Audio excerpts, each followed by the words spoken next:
Donc bonjour à toutes, bonjour à tous. Nous sommes le 20 décembre 2017 et je ne devais pas faire de vidéo parce que voilà, je voulais que notre stage de janvier soit un stage intime avec 8 personnes. Et puis voilà, nous sommes 8, mais j'ai quand même décidé, parce que sans ça je l'aurais regretté, hein, j'ai décidé de pouvoir l'ouvrir aux abonnés YouTube.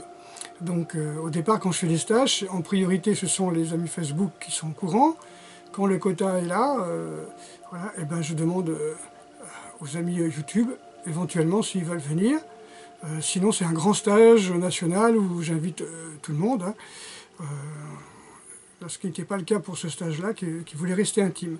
Mais c'est vrai que, comme vous le savez, quand je fais un stage, je donne toujours le maximum de ce que je sais, de tout ce que je peux montrer, de mes dernières découvertes, de mes dernières recherches. Et donc ça aurait été dommage, et je crois que ce serait resté sur ma conscience. Nous avons la salle, nous avons le temps, donc pourquoi garder ça que pour 8 personnes? Surtout qu'on on va toucher à quelque chose de beaucoup plus intime, beaucoup plus personnel, beaucoup plus profond, qui est la méditation, qui est le recentrage, qui est le Kyajutsu. Toutes ces techniques, donc, je les ai englobées sous un nom qui est la régénergétisation. Donc quoi? C'est-à-dire que le corps, l'esprit, le mental, l'aura va se réénergétiser par les pratiques énergétiques, tout simplement. Donc on sait maintenant que dans le silence, le cerveau se remet un petit peu, fait un reset, hein, il se remet à niveau, il défragmente. Donc on sait que quand on arrête de bouger, quand on médite par exemple, ou quand on dort, le corps fait l'équilibre par homéostasie de ses hormones, du sucre et du sel dans le sang, de l'eau et des minéraux, enfin voilà. Donc il y a tout un phénomène qui fait que quand on arrête de bouger, quand on arrête d'acidifier le corps, quand on arrête d'être dans le catabolisme, on se met à anaboliser, on se met à se réparer, et on se met à faire le plein d'énergie. Voilà, ça c'est peu connu. Hein. C'est vrai qu'on peut avoir beaucoup de nourriture, s'entraîner beaucoup. Si on ne dort pas, ça ne sert à rien. Si on n'a pas des périodes de repos, si on n'a pas des périodes d'anabolisme, ça ne sert à rien. Alors, vous avez une voiture avec le plein d'essence, mais la batterie est vide. D'accord? Donc si vous ne dormez pas assez. Donc c'est un petit peu l'histoire de ma vie, où je m'entraînais parfois 10-12 heures par jour, et où je dormais 4 heures, et c'est vrai que c'est grisant, c'est vrai que c'est grisant. Mais voilà, c'est très mauvais pour l'organisme, et il faut arriver à comprendre qu'il y a la charge nerveuse, il y a la charge de fatigue, et la charge du stress, hein, de tout ça. Et puis en plus que de la charge qu'on va mettre dans l'entraînement, l'intensité va devoir être moindre, parce qu'on ne peut pas pousser aussi lourd que la dernière fois. Voilà. Ça a l'air un petit peu confus, c'est très clair pour moi. Il faut au moins, de temps en temps, avoir une période, surtout à partir de l'âge de 30 ans, une période où pendant une semaine, on va vraiment se relâcher, on va se détendre au moins une fois par trimestre, on va pratiquer les techniques de régénérisation, c'est-à-dire où on va attirer les énergies vers soi, on ne va pas les disperser, on va les concentrer. Voilà, on va faire un reset, on va faire une défragmentation, et à partir de là, on va pouvoir démarrer l'année tout neuf. Et je pourrais dire, c'est garanti sur facture, dans le sens où vous prenez une photo de vous avant d'aller au stage, vous prenez une photo de vous en rentrant du stage, et vous voyez, c'est immense, c'est énorme la différence. Comme vous êtes plus détendu, les yeux sont plus brillants, vous êtes plus souriant, et tout vous semble plus facile, parce que justement vous avez enlevé cette charge énorme que vous trimbaliez. C'est comme si vous aviez un sac à dos, et tous les jours vous allez vous lever avec ce sac à dos, vous allez travailler avec ce sac à dos, vous allez dormir avec ce sac à dos, vous allez à la douche avec le sac à dos.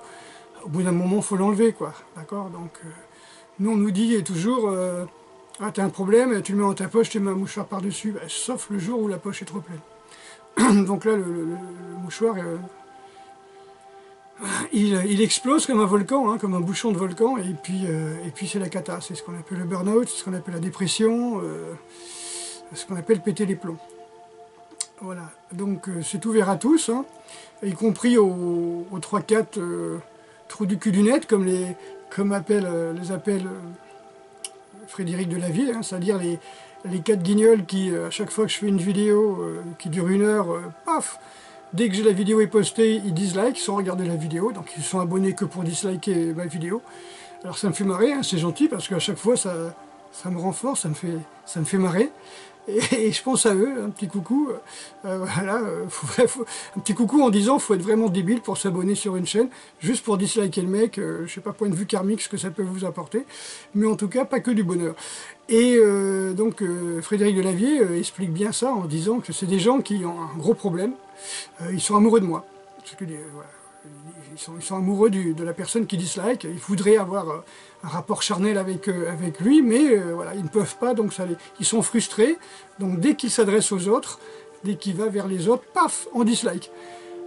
Comme ça, un petit peu l'amoureux est conduit. Hein, voilà, alors ça m'a bien fait marrer d'écouter cette vidéo que l'on trouve, hein, ils appellent ça les warriors du net, hein, les trous du cul du net ou les warriors du net.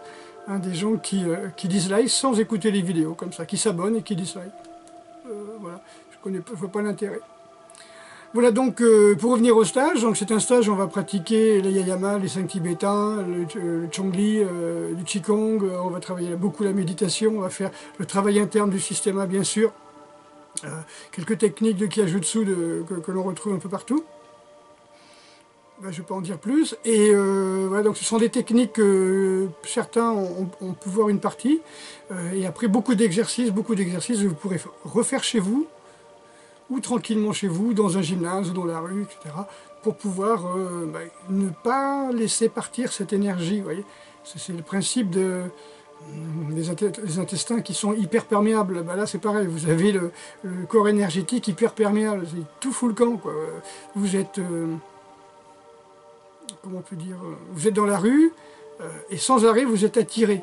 Vous êtes sollicité par les pubs, par les affiches, par les vitrines de magasins, par votre téléphone portable, par chez vous les pubs à la radio, les pubs à la télévision.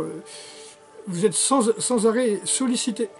Et c'est épuisant nerveusement. Et vous vous en rendez même pas compte, c'est ça le problème, parce que les écrans vont vous tenir en haleine, vont vous brancher sur un flux, vous voyez, comment on peut dire, on est dans la matrice, là, hein, c'est-à-dire vous êtes fatigué, chouk, vous regardez l'écran, vous avez des vibrations, ça stimule le système nerveux, et ça vous tient debout.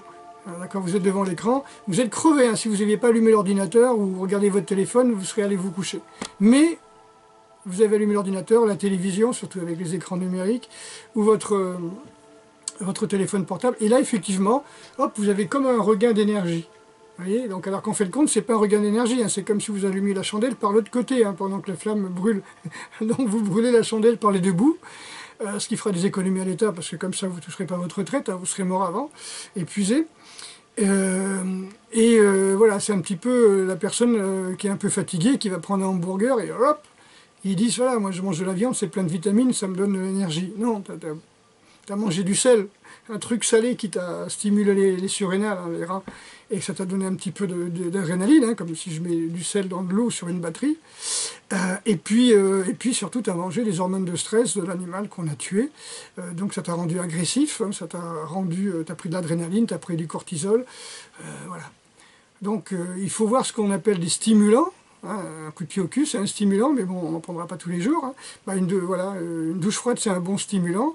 Ça épuise pas, puisque le corps, par homéostasie, va rééquilibrer un petit peu tout ça. Vasoconstriction, vasodilatation, chaleur, un petit coup d'adrénaline, ça c'est naturel. Manger l'adrénaline concentrée dans le sang des animaux ou se brancher sur une vidéo, un téléphone ou une télé, ça c'est pas naturel et ça vous épuise le cerveau. Voilà, donc je ne sais pas ce que ça va donner, parce que les générations qui ont 25-30 ans actuelles font ça depuis tout petit. Donc ils ont toujours eu un branchement sur ou des chips, hein, c'est-à-dire du sel, hein, ou des écrans, des jeux vidéo, des Game Boy, des machins comme ça. Voilà, c'est la génération branchée, comme on dit, et ça pourrait être branché, ils sont branchés sur quelque chose qui leur pompe les énergies. Alors, est-ce que le but est d'éviter qu'ils vivent trop vieux? Je ne sais pas, mais en tout cas, ça y ressemble. Nous, on va contrer tout ça en se protégeant. Alors, ce qui est incroyable, c'est que j'ai déjà fait des stages comme ça, dans les années 90. Hein, mes tout premiers stages étaient des stages dans lesquels je donnais un petit peu des des documents où il y avait expliqué, ben voilà, manquer de sommeil ça mange l'énergie, regarder la télé ça mange l'énergie, passer du temps au téléphone ça mange de l'énergie, courir, enfin marcher ou courir avec des semelles en caoutchouc assez épaisses qui nous bloquent de la nature aussi, ça nous... On n'est plus à la Terre, on n'est plus dans les énergies telluriques, donc ça nous mange peut-être pas l'énergie, mais ça nous en donne pas. Voyez. Alors que tous les animaux courent pieds nus sur la Terre, donc ils dépensent de l'énergie, mais ils en ramassent aussi quand même. Alors que nous, non, à cause des chaussures en caoutchouc, et surtout que tout est bétonné aussi. Hein. Donc vous auriez des chaussures en cuir sur du béton, ça ne changerait pas grand-chose. Voilà. Donc j'avais donné tout un tas de conseils qu'il fallait suivre pour pouvoir avoir de l'énergie. Et vous imaginez, on est en 90 là, hein, donc ça fait quelques temps. Voilà, donc une trentaine d'années après, ben, je suis toujours là et je redonne les mêmes énergies, oui, les mêmes techniques, les mêmes conseils pour faire de l'énergie, mais on les pratique ensemble et on les teste ensemble, et ça c'est important.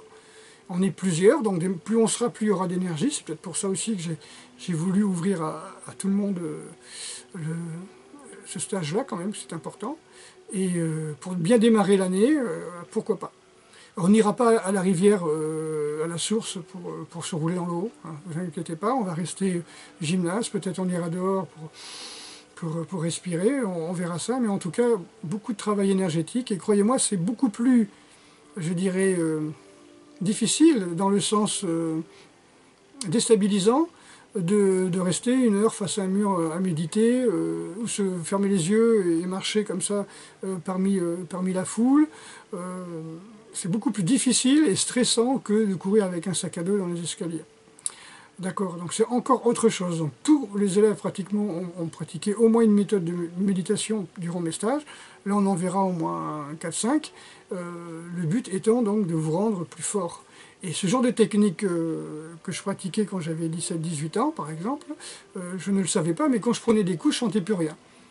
Et en fin de compte, j'ai lu par la suite que ça faisait partie de la chemise de fer, et j'étais vraiment étonné. Je ne connaissais pas cette pratique. C'était un nom qu'on donne à une pratique. Moi, je la pratiquais sans connaître le nom. Un petit peu à l'image de M. Jourdain qui fait de la prose sans le savoir. D'accord ? Donc, dans le bourgeois gentilhomme, hein, Molière. Donc voilà, donc ceux qui veulent, hein, donc c'est un stage, il dure 4 jours, c'est du 2 au 5 janvier. Je vais vous mettre l'affiche du stage, et n'hésitez pas à envoyer un mail à l'adresse que je vais vous donner pour recevoir la fiche d'inscription. Vous pouvez ou régler sur place ou payer en 2 chèques, où on fera 1 mois de différence. Donc on posera le premier, je sais pas, en janvier, puis le deuxième en février. Voilà, c'est...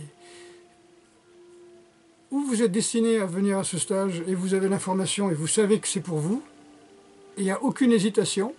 Ou vous hésitez, vous êtes tiède, il y a quand même un petit truc en vous, on va dire de négatif, qui vous empêche de venir, une sorte de résistance au changement, résistance à l'éveil, parce que c'est quand même de ça aussi dont il s'agit, hein, comment avoir l'énergie sans éveil, hein, comment avoir l'éveil pardon, sans énergie, c'est pas évident. Et de l'autre côté, y a ceux qui eux se disent non, c'est pas pour moi, moi je vais faire du pam pam pam pam, je vais donner des coups de poing, des coups de pied. Bon, ceux-là, il y a des trucs tout nouveaux. Les arts martiaux dont on n'entendait pratiquement pas parler il y a 10 ans, qui ont fleuri depuis une dizaine d'années. Voilà, ils ont appelé ça des arts martiaux, ça me fait bien rire. Tout simplement, pourquoi? Parce que vous voyez, hier j'ai regardé un film chinois, alors la gloire de la Chine, l'armée, etc. Et on les voit combattre. Et à la fin du film, alors les combats, un couteau, là c'est bizarre, chinois, il a un couteau indonésien, qu'est-ce que c'est que cette histoire? Un militaire chinois, ça fait un peu bizarre. Je ne me rappelle plus comment ça s'appelle, hein, la griffe, là, avec le nœud dans le pouce. Et puis en fin de compte, on s'aperçoit que c'est à la fin du film, dans les extraits qu'ils rajoutent, que c'est un Américain qui leur montre les techniques de combat. Alors il y a un peu de Krav Maga, qui est lui déjà un mélange d'un peu de tout, et un peu de Penchak, d'où le couteau, hein, le karambit, voilà. Je ne sais pas si c'est un mélange, mais en tout cas, voilà, c'est ce qu'on voit maintenant dans les films. Bah, tout simplement, il faut bien se mettre dans la tête que ces cours vont avoir beaucoup de succès, tout simplement parce que c'est ce qu'on voit dans les films. Oui, et donc, ou dans les vidéos sur Internet, et c'est très bien, parce que faire une technique qui est faite pour faire des vidéos, pour faire des films, c'est le succès assuré. C'est pas militaire, c'est faussement militaire, c'est faussement justement pratiqué par les films qu'on le voit dans The Raid ou dans les films militaires, on voit des gens qui font ou du Krav Maga ou du Penchak, alors que dans les armées ils font certainement pas ça. Et puis s'ils le faisaient, on ne vous montrerait pas ce qu'ils pratiquent dans l'armée. On n'apprend pas à faire des explosifs aux civils, on n'apprend pas à mener un assaut à des civils, pourquoi on leur montrerait des vraies techniques de combat corps à corps? Il faut peut-être se poser la question. Nous, on leur montre quelque chose de très cinéma, très spectaculaire, super pour les shows à Bercy. Alors évidemment, un succès fou à Bercy, un succès fou sur Internet, un succès fou dans les clubs, parce que ça correspond exactement à ce qu'ils voient dans les films. Que ça soit Star Wars, que ça soit...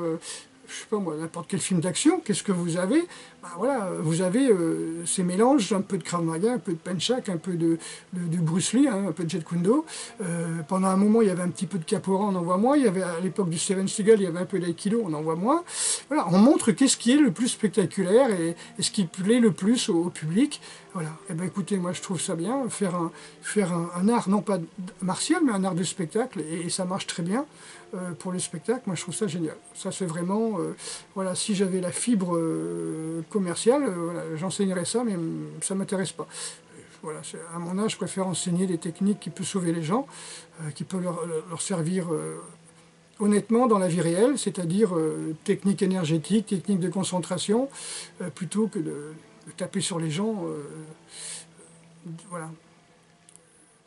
Il y a des caméras de surveillance maintenant, il faut bien se dire. Taper sur quelqu'un qui ne bouge pas parce qu'il vous a regardé de travers, il n'y a pas légitime défense, par rapport à ce que je vois sur le net. Voilà, c'est pas le sujet de cette vidéo. Je suis heureux pour ces gens-là qui vendent ce genre de cours. Ils ont un succès commercial assuré, c'est très bien.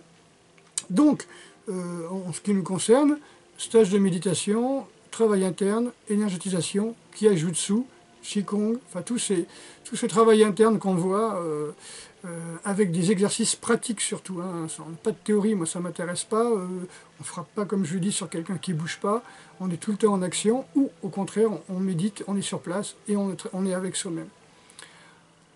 Du 2 au 5 janvier, donc évidemment, hein, c'est fait exprès, hein, ceux qui se sentent appelés, voilà, il faut se sentir appelé, donc ceux qui se sentent appelés, ils savent très bien qu'il n'y a aucune hésitation et qu'il faut s'inscrire très vite. Voilà, donc vous allez sur le monde des arts martiaux @gmail.com, hein, le monde des arts martiaux en un seul mot, @gmail.com, et puis vous demandez la fiche d'inscription et je vous répondrai aussitôt.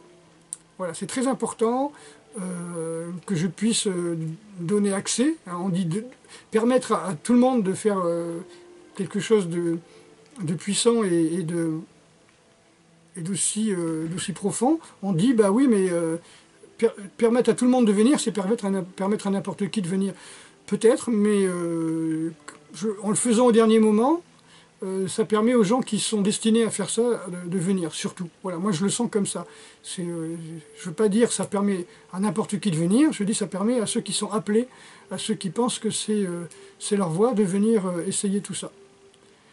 Donc, évidemment, un psychopathe s'abstenir, éthéré s'abstenir, voilà. Mais maintenant, voilà, c'est pas axé sur le combat, même si c'est axé vraiment sur, on va dire, la réalité du combat. Donc, sur la gestion du stress, sur tout ce qui peut justement vous servir dans un vrai combat. Plus on a d'énergie, plus on est décontracté et plus l'adversaire le sent. Hein, on dit un animal sait quand il est vaincu, un animal sait quand il est en face de lui, un mâle alpha, un mâle dominant, il sait quand il ne peut pas attaquer un lion, quoi. Je veux dire, voilà, je sais pas, un chat, il sait très bien quand il a un lion en face qu'un coup de patte c'est fini, mais un chat sous craque, je sais pas.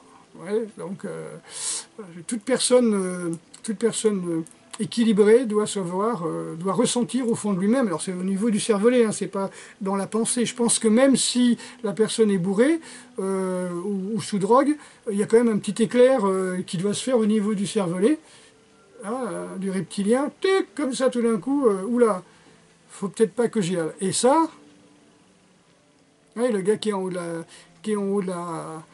de l'Empire State Building ou de n'importe quelle, la tour Montparnasse si vous voulez, il rigole, il est bourré, allez je vais sauter, je vais m'envoler, et puis une fois qu'il est là, tout d'un coup, il y a un petit truc qui lui dit non mais ça va pas, ça s'appelle l'instinct de survie. Donc l'instinct de survie, je pense, fait que quelqu'un doit savoir quand il a en face de lui quelqu'un de puissant. Et ces stages-là sont faits pour que vous deveniez puissant et que les gens puissent savoir, puissent sentir, hein, l'agresseur éventuel doit savoir qu'il a en face de lui quelqu'un de puissant.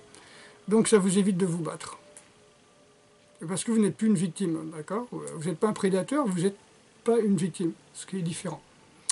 Donc je vous souhaite quand même des joyeuses fêtes, puisque c'est après les fêtes, hein, après Noël et après le 1er de l'an. Donc c'est le 2. Donc le 2, ce sera là où je mets au point toutes les bases. Hein. Et après, 3, 4, 5, on évolue, et le dernier jour on révise, etc. Donc on fait ça à peu près de 10 ou 11 heures à 18 heures, on verra avec les stagiaires, parce qu'il faut quand même beaucoup dormir, on va mettre beaucoup l'accent sur le sommeil, hein. Le truc c'est pas d'aller en boîte après le stage, il faut garder ses énergies, il faut vraiment garder cette concentration. Voilà, le plus possible. C'est le genre de stage, avant je les faisais une partie de la nuit. C'est-à-dire parfois on ne dormait pas une nuit, etc., etc. On jeûnait, voilà, donc c'était... Là, c'est encore différent, on ne peut pas rester la nuit, donc vous ferez ce que vous voulez. Ce qui permet aussi aux stagiaires qui ont fait ces 4 jours d'accéder gratuitement au cours de Systéma que je donne le vendredi soir, donc 2 heures, et aux 10 heures de cours du week-end. Donc en fin de compte, ils ont 12 heures gratos en plus du stage. Ceux qui veulent pratiquer après, pouvoir tester dans des techniques de combat, on va dire, c'est pas des assauts, mais c'est des techniques de combat, voir où ils en sont après un stage pareil, ça peut être intéressant. Maintenant, s'ils veulent tout de suite rentrer chez eux, faire des randonnées de judo, de karaté ou ce qu'ils veulent, pourquoi pas, hein, s'ils veulent tester. En tout cas, j'ai déjà fait ce genre de stage et je peux vous garantir que ça joue beaucoup sur plein de choses. Hein. Ça joue sur l'équilibre, sur la paix mentale, ça joue sur l'homéostasie, hein, sur l'équilibre du corps. Hein. Donc vous êtes plus relâché, plus détendu, vous dormez mieux. Voilà. Et tout ça, ça se voit. Voilà. Ça, c'est des choses que l'on constate. Donc on va voir tous les facteurs, hein, les massages, la musique, donc a été étudiée pour débrider un peu le cerveau, hein, qu'on entend un petit peu là, de Jacques Cholet. Et puis, voilà, on aura toutes les techniques énergétiques possibles, imaginables, hein, que j'ai pu récolter en plus de 50 ans de recherche et d'essai. Voilà, donc c'est ouvert à toutes et à tous, vous n'avez pas besoin de pratiquer un art martial ou quoi que ce soit, même si vous n'avez jamais rien fait de votre vie, c'est accessible, puisque c'est simplement un travail sur soi-même. Voilà, donc j'en dis pas plus. Mais j'ai jamais vu quelqu'un sortir déçu. Par contre, je vous garantis que c'est difficile pour le mental de se regarder soi-même. Alors on va aller au plus profond de soi-même, au tréfonds de la non-pensée, au plus profond de soi-même. Voilà. Et là, vous verrez ce que c'est, ce qu'on appelle la pratique de la non-peur, hein, renforcement énergétique, guerrier de pierre, si vous voulez, et la non-peur, tout ça... avec des anecdotes, avec des histoires zen, avec tout ce que vous voulez. Voilà. Ok, donc c'est non-stop la journée, hein, on ne s'arrête pas pour manger, on continue, les énergies, on n'a pas besoin d'aller les chercher dans une pomme ou un steak ou un biscuit surcuit de chez Lidl ou de supermarché, l'énergie on la prend directement, hein, donc ok. Bon, on verra tout ça. Voilà, donc c'était pas prévu que je fasse cette vidéo, et je me suis dit, bon, quand même, ce serait dommage d'empêcher, parce que de toute façon, on aurait fait une vidéo peut-être durant le stage ou des témoignages, et puis vous, abonnés YouTube, vous me l'auriez reproché en disant « Ouais, nous on ne savait pas, si on savait, je serais venu. » On me dit toujours ça. Hein. Allez, à très bientôt.